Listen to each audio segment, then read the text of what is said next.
Welcome back. In this class, we will discuss proportion testing, one proportion, and comparison of two populations in terms of proportions, chi-square test for independence of two random variables, and chi-square test for goodness of it.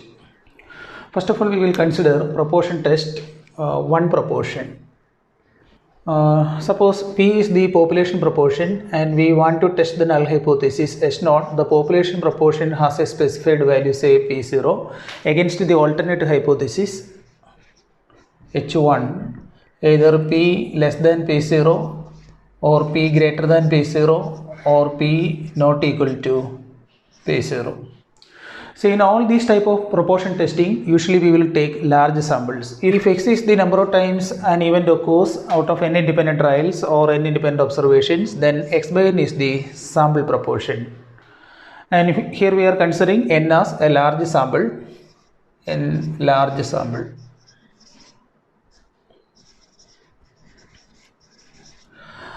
Since we are considering a large sample, we can use the test statistics Z as x minus n p0 divided by square root of n p0 into 1 minus p0. That will follow standard normal test, that follows n01. And the critical regions are same as before. That means for p less than p0, for the normal test, the critical region is Z less than minus Z alpha. For p greater than p0, Z greater than Z alpha, and for p not equal to p0, either Z less than minus Z alpha by 2 or Z greater than Z alpha by 2. Testing two proportions, that means we are comparing two populations in terms of their population proportions.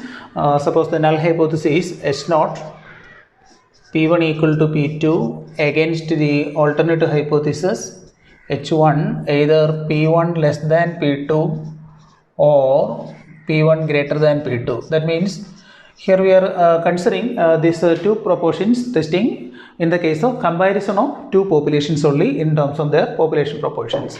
And we take two large samples of sizes N1 and N2 from the two populations. Suppose X1 be the number of items favoring to the first category and X2 be the number of items favoring to the second category. Then Z is equal to X1 by N1, that means the first sample proportion, minus X2 by N2, second sample proportion, the whole divided by P cap into 1 minus P cap into 1 by N1 plus 1 by N2. This follows normal distribution, that is also a normal test, where this P cap is the pooled sample proportion. P cap is equal to the pooled sample proportion x1 plus x2 divided by total number of items, that is n1 plus n2. So in the formula, Z is equal to x1 by n1 minus x2 by n2 by root of P cap into 1 minus P cap into 1 by n1 plus 1 by n2. We replace the pooled sample proportion by this formula. P cap is equal to x1 plus x2 divided by n1 plus n2. And here note that the alternate hypothesis of one tail, that means either P1 less than P2 or P1 greater than P2. So we can have the same critical regions for the first type. For P1 less than P2, either Z is less than minus Z alpha, or for P1 greater than P2, it is Z is greater than Z alpha. So these are the critical region corresponding to the significance level alpha. And here we are not testing the alternate hypothesis P1 not equal to P2, because that belongs to another category. Whenever we are testing the null hypothesis P1 not equal to P2, we cannot apply the normal test. Then in that situation, we will apply another test called chi-square test. That means, for example, if you are comparing several populations in terms of their population proportions, say P1 equal to P2 is equal to etc. is equal to PQ, we are on the assumption that all populations have the same proportion against the alternate hypothesis. Not all proportions are equal. Not all proportions are equal. When we are comparing two populations, this situation becomes H0, P1 equal to P2 against H1, P1 not equal to P2. Then we will apply the testing, chi-square testing, that is chi-square distribution. with k minus 1 degrees of freedom. Here we are not going to discuss that concept because that is not given in our syllabus. So we are considering only two types of proportion test. First one is a specified value of proportion, say one proportion testing p is equal to p naught, and another is comparing two populations in terms of their proportions with the proper alternate hypothesis H1 either p1 less than p2 or p1 greater than p2. Another type of testing is chi-square test for independence. This chi-square test for independence is used when we are testing two categories when a single random sample of size n is cross-tabulated in the form of R by Z table. In that situation, we are testing the null hypothesis that the random variables represented by the two classifications are independent against the alternate hypothesis the two random variables are dependent. For example, suppose we want to test the independence between the effect of the performance in a training program and the success in job. See, this is a form of an R by C contingency table. An R by C table means the n observations are tabulated in the form of the n observations are tabulated in the form of R rows and C columns. See, the first category has some subclasses belongs to the first cell, second cell, etc. up to the cth cell, and second category also divided into subclasses. For example, for the first cell, second cell, etc. up to rth cell. So the observation, that means the value corresponding to the random variable belongs to the first category, second category, that falls in the 1 cell. So we call this as observation observed value O11, and the second cell, that means this is O12, first row, second cell, etc. up to first row, cth cell, because we have C columns, and this cell observation is denoted by O21 and this is O22, etc. O2C, etc. Rth row observation, that means OR1, OR2, etc. up to ORC. So this is the form of tabulated form of the total n observations in the form of R rows and C columns. So all these entries are called observed values, observed cell values. See, we denote this by the symbol OIJ. Okay, OIJ, where I varies from 1 to R and J varies from 1 to C. Now we are taking for computing the chi-square variate, we take the total, row totals and column totals in these two directions. We are taking the sum of observations along row wise and column wise. Suppose this column sum is denoted by O dot 1. Suppose this is O dot 2, etc. O dot C, and row totals by O 1 dot. Suppose this total is O 2 dot, etc. This is O R dot, and this can have a grand total. So this grand total is given by the total sample size. So now using this row totals and column totals, we are replacing every cell observations Oij by the expected value. So the expected value is computed by the formula expected cell value is equal to ith row total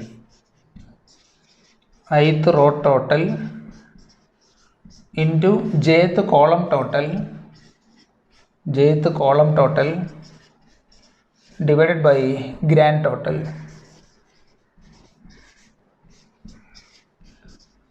That means the first observed cell value O11 can be replaced by E11.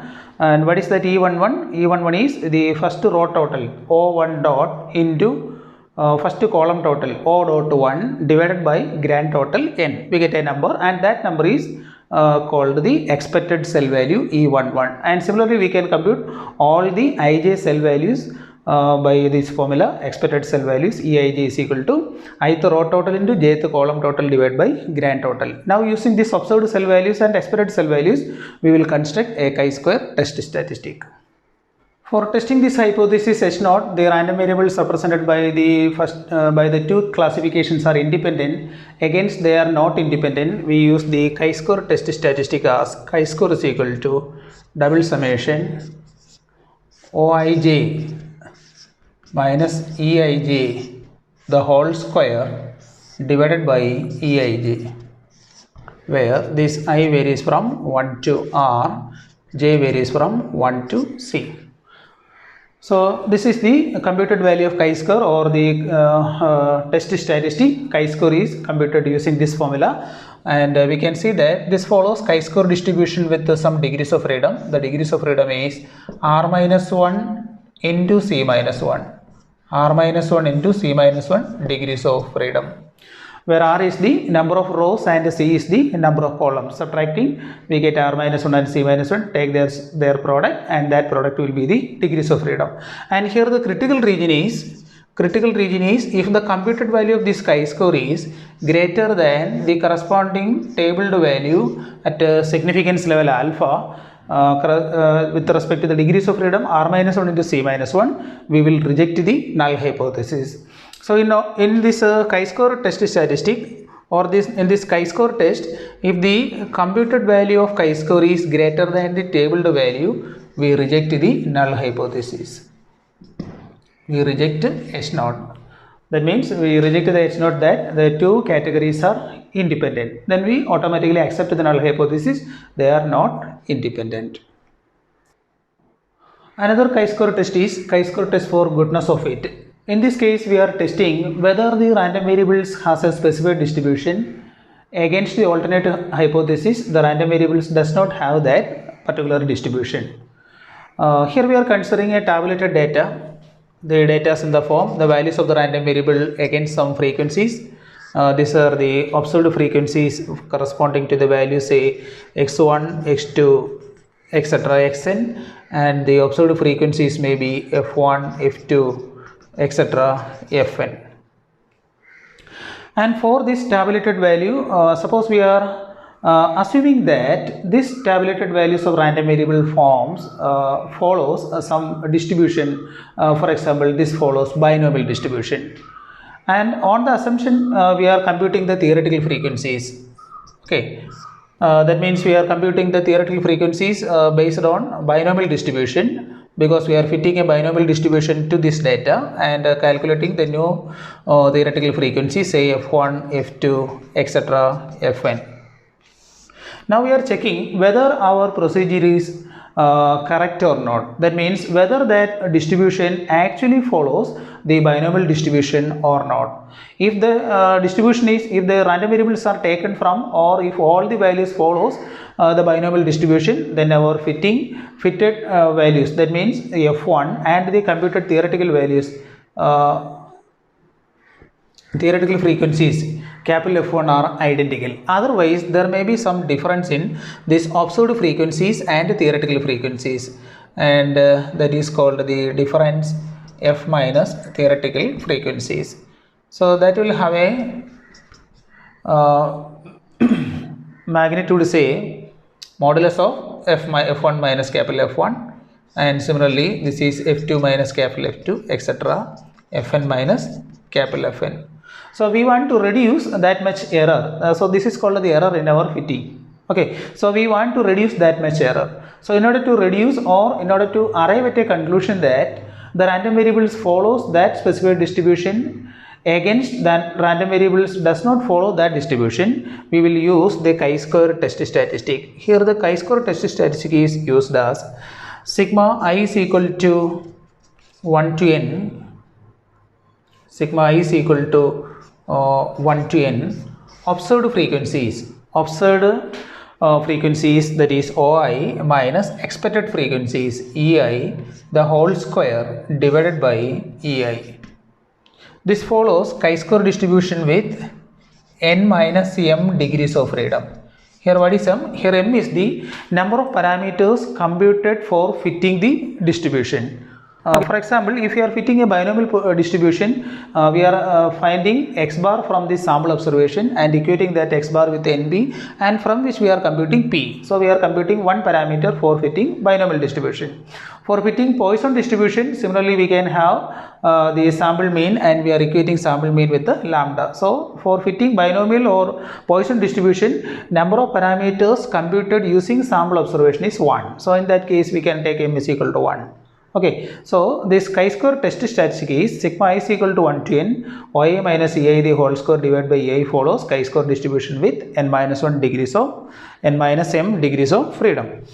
And the critical region is same as before. That means if the computed value of this chi-square is exceeding the tabled value chi-square alpha, we reject H naught. Or we can say that if the computed value is greater than the corresponding tabled value, we reject H naught. We reject the null hypothesis. So we reject the null hypothesis means the random variable does not follow that distribution. Okay, so that means we have wrongly fitted a distribution to the given data. So that concept or these procedures are called test for goodness of fit. There is one remark for the simplification of chi-square formula. If the theoretical frequencies are less than 5, we can combine them so that number of terms in the summation for chi-square is less. So, for example, if the theoretical frequencies, the first one is 2 and the second one is 1 and the third theoretical frequency is 6. So, because the first two theoretical frequencies are less than 5, we can reduce the number of terms in this summation. We are grouping these two as a single item, and the corresponding observed frequencies f1 and f2 take their sum as a new item. So that is a new value for the observed frequency, and their sum, that means the theoretical frequency sum 1 plus 2 corresponds to the observed frequency f1 plus f2, and this is taken as the new expected frequency capital F1 plus capital F2. These are the concepts about testing proportions and chi-square test for goodness of fit and chi-square test for independence. Thank you.